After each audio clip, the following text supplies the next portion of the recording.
Hi అండి. ఈరోజు అస్సలు ఆయిల్ పీల్చకుండా క్రిస్పీగా పెసరగారెలు ఎలా తయారు చేసుకోవాలో చూపిస్తాను. ముందుగా నేను ఇక్కడ పెసర్లని ఈ కప్ తోటి 2 కప్పులు వేసుకొని ఒక 5-6 గంటల పాటు నానబెట్టుకొని ఉంచుకున్నాను. ఆనిన తర్వాత వీటిని ఒక స్ట్రైనర్ తోటి బాగా వడకట్టేసుకొని వాటర్ మొత్తం పోయిన తర్వాత వీటిని మిక్సీ జార్లోకి తీసుకొని వాటర్ యాడ్ చేయకుండా మెత్తగా గ్రైండ్ చేసుకోవాలి. ఇప్పుడు కొద్దిగా పెసర్లని వేసుకొని అలాగే 2 మీడియం సైజు ఉల్లిపాయలు కట్ చేసుకొని వేసుకోవాలి. 5-6 పచ్చిమిర్చి అలాగే 2 ఇంచుల అల్లం ముక్క, కొద్దిగా జీలకర్ర వేసుకొని ఇలా కచ్చాపచ్చాగా గ్రైండ్ చేసుకొని వేసుకోవాలి. ఇప్పుడు ఇందులోకి సన్నగా కట్ చేసి పెట్టుకున్న కొత్తిమీర, రుచికి తగినంత సాల్ట్ వేసుకొని ఒకసారి బాగా పిండిని కలిపేసుకోవాలి. పిండి అనేది కన్సిస్టెన్సీ ఈ విధంగా ఉండాలంటే మరీ లూజ్గా ఉండకూడదు. లూజ్గా ఉంటే ఆయిల్ పీల్ చేసుకుంటాయి.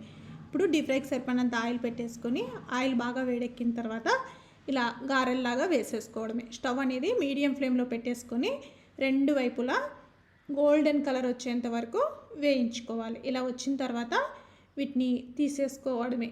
అంతేనండి, చాలా కమ్మగా పెసరగారెలు అయితే రెడీ.